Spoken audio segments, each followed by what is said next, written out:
Hi, I'm Tanya, and I'm here with Pam from Brunch and Budget, and we're talking about financing and budgeting for your business. Here's what you missed on Makers Row Live last week.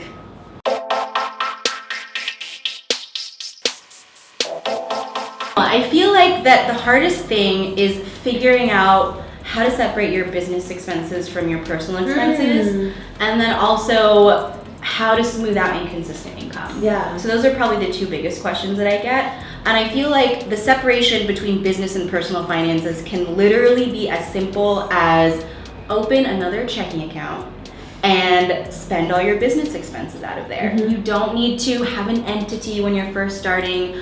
You don't need to have a business structure and put that pressure on yourself or on your business. Literally just a separation.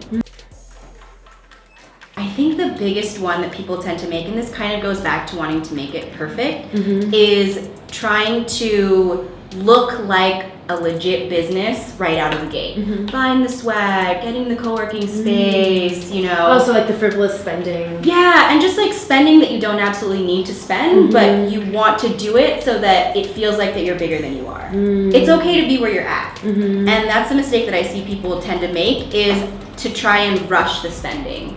I know personally that I wanted a co-working space the entire first year that I was doing Brunch and Budget full time.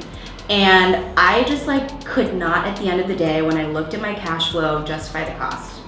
I could have just jumped in and signed one and said, I'm a real business person, let me get my own office.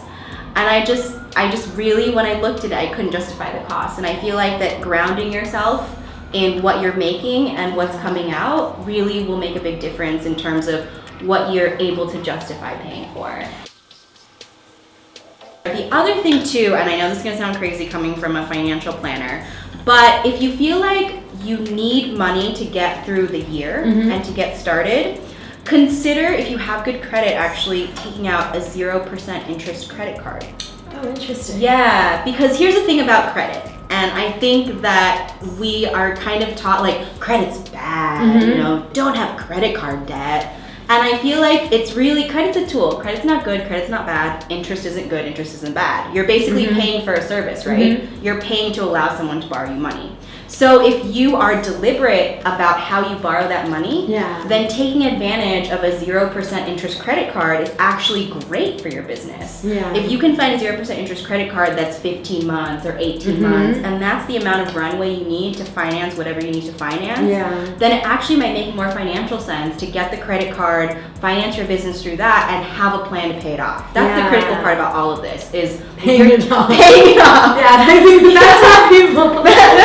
That can be a little risky, I think. And this is why cash flow projections are really important. Yeah. And knowing what your potential income is going to be. So that way you know in 18 months, like, hey, I'm pretty sure I can pay this credit card back. Yeah.